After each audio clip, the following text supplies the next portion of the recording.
I think the biggest misconception is that there's sort of this professional way that you have to network. And I think most people are uncomfortable with networking, very uncomfortable with networking. They look at it as something they're not good at. It's sleazy, it's work. It has to be a certain way. They need to portray a certain image. They need to be something they're not. And I think the biggest problem people have is that they try to fit into a mold when really networking is no more than just building relationships or having conversations like we're doing now and trying to build and maintain those relationships with people that you meet.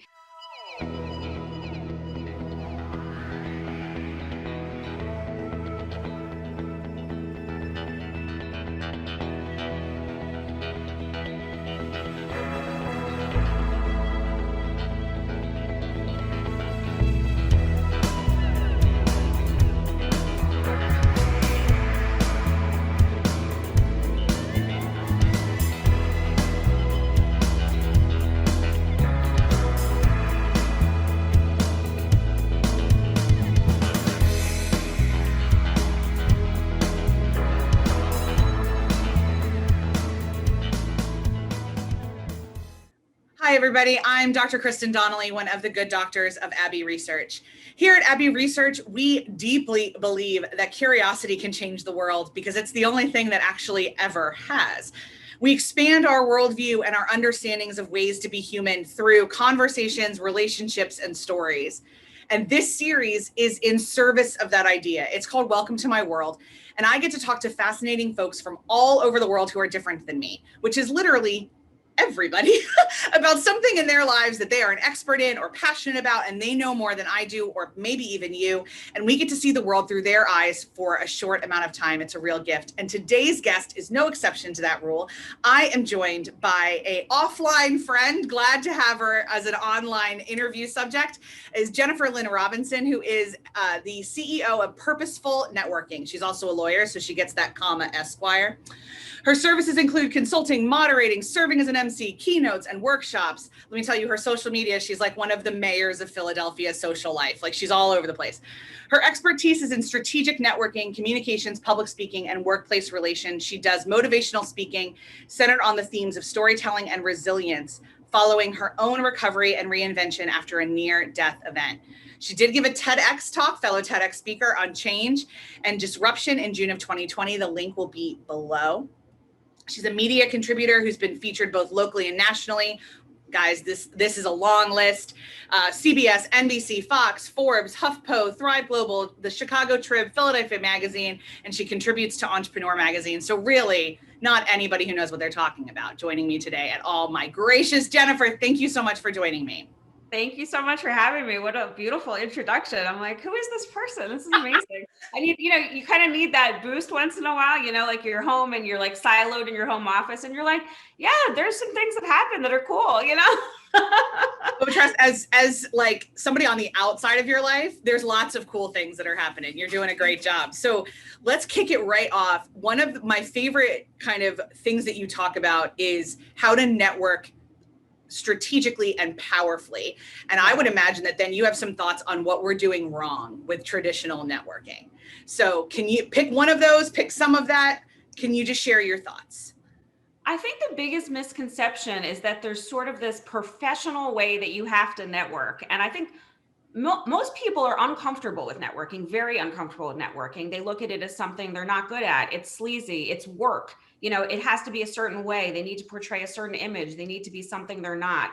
And I think the biggest problem people have is that they try to fit into a mold when really networking is no more than just building relationships or having conversations like we're doing now and trying to build and maintain those relationships with people that you meet. And that can be in any setting. So I think there's a lot of people who don't like those kind of traditional, let me throw my business card in your face, business card exchanges, or even, panel events or different type of business exchange events. There are people that still feel uncomfortable in those spaces and they don't realize how many other opportunities in their life of things that they're doing that they actually are passionate about and enjoy can be construed as networking and opportunities to build those relationships, such as a hobby, such as their church synagogue, group, such as sitting at their barber shop. There's so many opportunities to talk about what we're passionate about, build those relationships, ask for business, all of those things. And I think people get siloed into I'm not somebody that's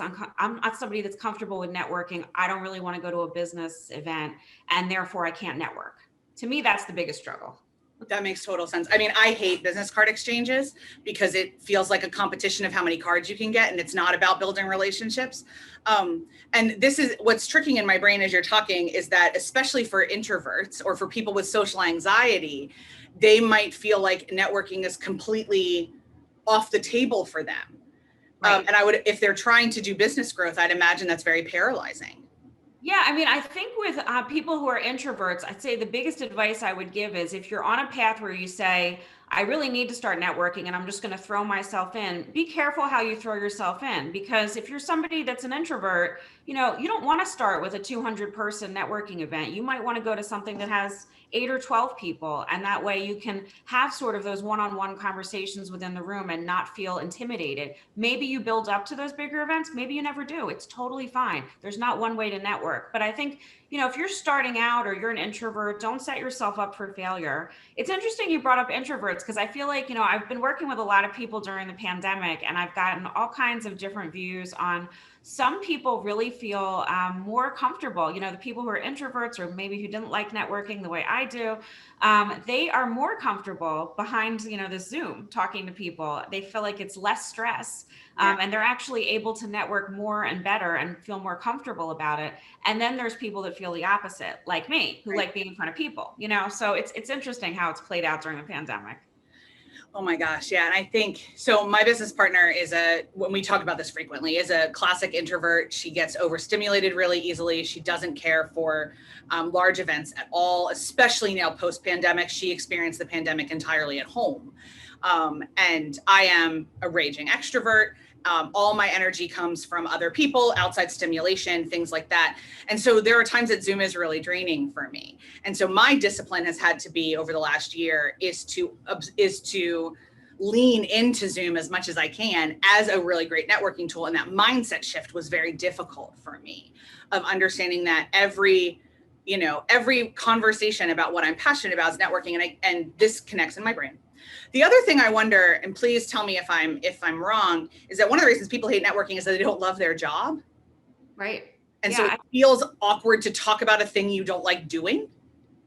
I agree with that. I also agree that, even before the pandemic, but even much more so now, we have people that are in transition or that have pivoted careers or jobs, and people feel very uncomfortable networking. My husband's actually in this position now. He's leaving his company after 24 years, and kind of just talking to him about how to position himself when he starts meeting people, because I think people are uncomfortable with that. I think there are people uncomfortable saying, I'm leaving my job, or I was let go, or I was furloughed. They're just uncomfortable with that, and kind of putting out there, I'm job hunting or I'm unemployed. And I think, a lot of that stems from just insecurity. Just, you don't really feel comfortable with the fact that you don't have a job, or that you're looking, or you're pivoting. So it's important to try to get as comfortable as you can with that, because it's all about the confidence you project. And people really do want to help you. I think people feel like, oh, if I tell people I'm in transition, they'll just walk away from me because they'll think I'm looking for something. So it is important from a networking standpoint that you're not one of those people that would approach somebody and say something like, I just lost my job. Does your company have anything for me? You don't want to be that person that's in people's face, just like the people that pitch you when you don't know them about any service or what they, have for their business. But I think that networking when you're in transition is the best opportunity. The more people that you can meet, the more people you can even have meetings like we're doing now with, I know my husband's been doing a lot of that. Just he's been doing in-person virtual networking, in person where it's available, and then following up with things like this to talk to people one-on-one talk about their company, just so he stays top of mind in case the right kind of opportunity he's looking for comes up. So it's really not about finding that opportunity on the spot, but being in transition, more important than ever to network. So you really have to get comfortable with that uncomfortable space of telling people, I am unemployed and looking. Yeah, and so much of it stems from the fact that in the United States, especially, we tie everyone's social worth to their job.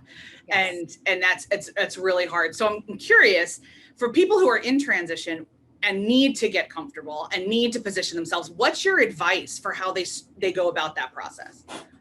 Yeah, I think that it's important to start with sort of a wish list of your ideal jobs or companies or both that you're looking at. And then, LinkedIn is always a great place to start. Look at who is connected with those positions or companies or industries already in your network. Who's the second, third degree of connection? Who can you connect with that you can talk to about whether they might have openings coming up, whether what their career path was. I think especially if you're making a pivot, if you see other people that have made a similar pivot, can you take 20 minutes, 15 minutes to chat with me, even if it's over Zoom? I would love to hear how you were able to make that pivot and what I can learn from that. There's very few people who won't take that time. I think that has been a benefit of the pandemic, whereas before, you might have a busy CEO or somebody in a high level position and say, could you meet me for coffee, for an hour? And then they have to travel to the coffee and they have to sit with you, and then they have to travel back and they have meeting after meeting after meeting. It's tough. But I mean, if you're asking somebody, can you take 15 or 20 minutes on Zoom just to chat with me about your career path or how I might best position myself for the industry? I think there are very few people that'll say no to that. So I think the more you can do of that at the beginning when you're trying to get in those spaces, that's super helpful.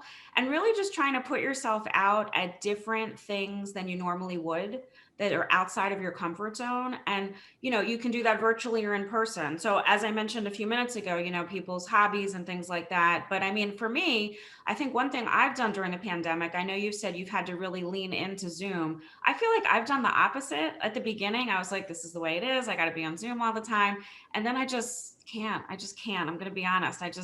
I don't enjoy virtual all day, every day. It is draining. So I've actually pulled back. And, when we talk about being strategic, I've really looked for those opportunities where I'm going to be getting in front online with people that I don't normally interact with. Events that maybe somebody told me about that I've never attended with an organization, or an interesting conference that comes up, which is now in my budget because it's online, or maybe they're offering it for free because it's online. Where can I go to really utilize the time so that I'm not exhausting myself on Zoom, but I'm putting myself in front of different people than I normally would? So for me, it's been about that. And I think for people who are job hunting, it really is about that too. Because you know me offline, like I'm a big, guru of Adam Grant. And, he always talks about people on the outskirts of your network. Those are going to be where your opportunities and connections come from. The misconception is a lot of people believe those closest to them, their friends and family, colleagues, are going to be the ones that help them the most and have the most connections and opportunities. But generally, you all know the same people. So you need to get in front of people who don't know you. It's one of the things I say a lot to entrepreneurs who are starting, that like your friends and family are not your target market. So like, it's great that you can sell to them, but that like, they should be like 0.0% of your sales. Like that, they're not it. Like they're not it. And when we give speaking advice, absolutely practice your TED talk or your talk in front of people that love you and you love and you're safe, but then you better be practicing it in front of your target audience. Your friends and family may not be it. And you've got to know that. So I wanted to really dig out the idea of essentially intention, that networking is about intention. It's about understanding every conversation. This is what I'm hearing you say. Every conversation is a networking opportunity. It's a way to deepen a relationship with somebody where they might learn something about you that trips something in their brain that then in 6 months, 6 years, you are who they think of. You're nodding. So this is kind of your philosophy of networking. Absolutely. I mean, I can't tell you how many times, somebody will reach out to me and say, we spoke a year ago. I saw you speak 6 months ago. My colleague saw you speak, last year at an event. So, I mean, I think, it's just planting those seeds in people's minds. And I think the best way to do that is from a non-business standpoint. So any of those kind of, conversation starters or points of commonality we hear people talk about, those are the ways people remember you. They're going to remember the great conversation you guys had about, a place that you traveled to that you both loved. They're going to remember talking about their dog who they love, which, I'm a dog mom. I can talk about my dogs forever. They're going to remember those conversations. They'll also look you back up and see, what it is you do or what you're looking for, how they can help you. But those other points of commonality are going to be really important as far as staying memorable in people's minds and them feeling sort of warm and fuzzy about getting back into contact with you or trying to do that favor for you or make the introduction. But going back to what you said about intention, I do feel every conversation is a networking opportunity, but I think the flip side of that is the strategic part. So I think there are a lot of people, including myself when I started my business, who are really floundering with, well, nobody knows me or my business. I need to get my name out. So the more things I'm at, the better. The more people I talk to, the better. And, similar to what we're saying about Zoom, you can get really burned out. I got very burned out when I started. I was meeting with 7, 8 people a day. I was going to like 20 events a week. I am literally not exaggerating. And it was great. People knew my name and my business quickly, but then I started to actually get work and clients. And I was like, I can't be meeting with people all day, every day and be all these places. So, you have to learn how to scale back because of your target audience. So, the things that are fun versus the things that are good for your business. You should always have something fun in your life. If there's something that you love to do, I love to box, so I'm never going to give that up. But you should always think about the networking as far as, are you getting in front of the right people who would either refer or buy from you? So there were a lot of things early on that I had to really sit back, try to assess every year and see, like, how are they serving me? Did any of my clients come out of this? Do I enjoy the people? Is it people that I see maybe at 3 other organizations where I can scale back a few of them and then see the people at 1 organization instead of 3 a month? So, you should always be making those reassessments as far as the networking. While I do believe every conversation can be a stepping stone from a networking standpoint, you have to be having the right conversations with the right people. And, also just the idea of burnout, after a while, you're just not putting your best foot forward, so in order to be your best self from a networking standpoint, you want to kind of minimize those times where you've done too much and you don't really feel like being there and you're not really putting, your best foot forward and making those connections and meaningful, first impressions. So there's so many things in that we can chase. The burnout thing is real. And I think the there's so many different levels of burnout too. Like, let me say this, like, clinical burnout is a huge thing. It's medical, legitimately. Your brain rewrites, it's a trauma, your brain rewrites it. But many of us flirt with that far too often and consider it hustle culture. And like, it's not sustainable. It's not going to work. And I love what you said too about at the beginning, it's like, well, everybody has to know me. Right. And I think what's fascinating for anyone who's starting a business now in a post-pandemic life, you and I both started ours, before this last couple of years, how people find you is different now. Yes. And so if you're listening to people who are giving you advice based on 2018 data, that is not true. We're all learning new ways to meet each other now. It might be Zoom, it might be hybrid. I think like every speaking event I'm applying to, except for TED's, every single one of them is hybrid in some way, shape, or form.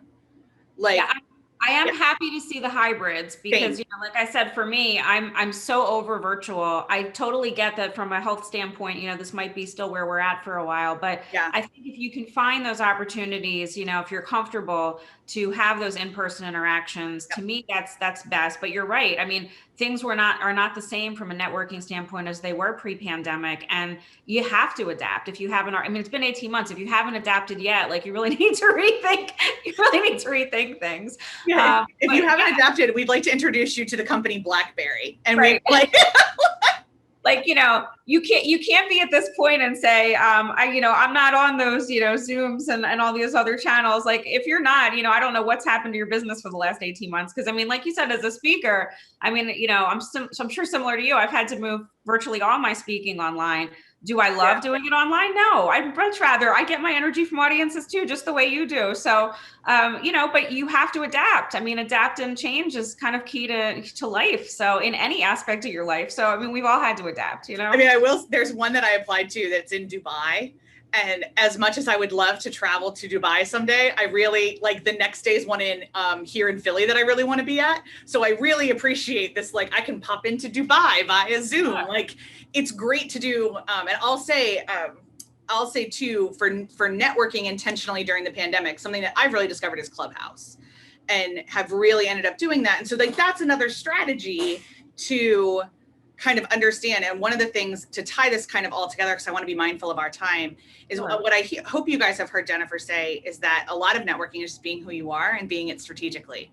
Yes. It's not about a persona. It's not about, like, if I showed up to a networking event in a pantsuit, that is not me. It's not me at all. I'm going to be in, a flouncy dress and a kimono. Like, that's me. So why would I show up to somewhere that's not my skin?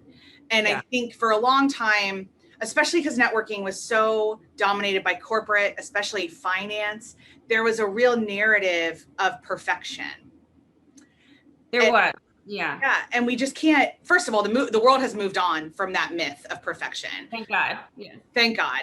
The world craves authentic connections, and we have for all of human eternity, but we're finally willing to say it out loud. Yes. And I think, because of the pandemic, people are also a lot more accepting of that whole idea of showing up as you are, instead of who you're supposed to be, or who's going to fit into a certain mold. So, I mean, even just sitting here, like, I'm looking at the background, I'm like, this is my new home office. We just moved, and I put a bright pink wall behind me. Now, we haven't hung any art yet, so there will be some art, but my husband looked at this and he's like, you're going to just have this bright pink wall behind you on Zoom? I'm like, yes, I am, because bright pink is who I am.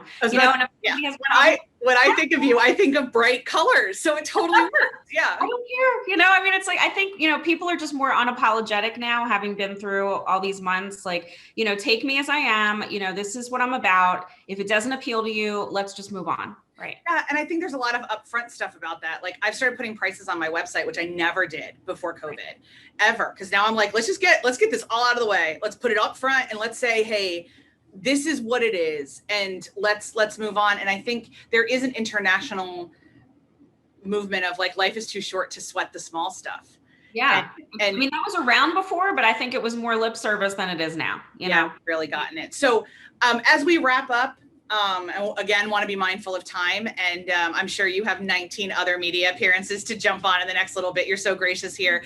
But is there a final kind of gem of wisdom you would love everybody to carry forward as we're moving into the holiday season, as folks are watching it? And we're talking, Jennifer and I are talking in July, and we have no idea what COVID looks like when you're listening to this. So, like, hello, the future, we're the past, and we're hoping holiday events are about to be coming up, but we don't know. But anyway, as in whatever the world looks like as folks are listening to this, what's a gem you'd like them to keep in mind?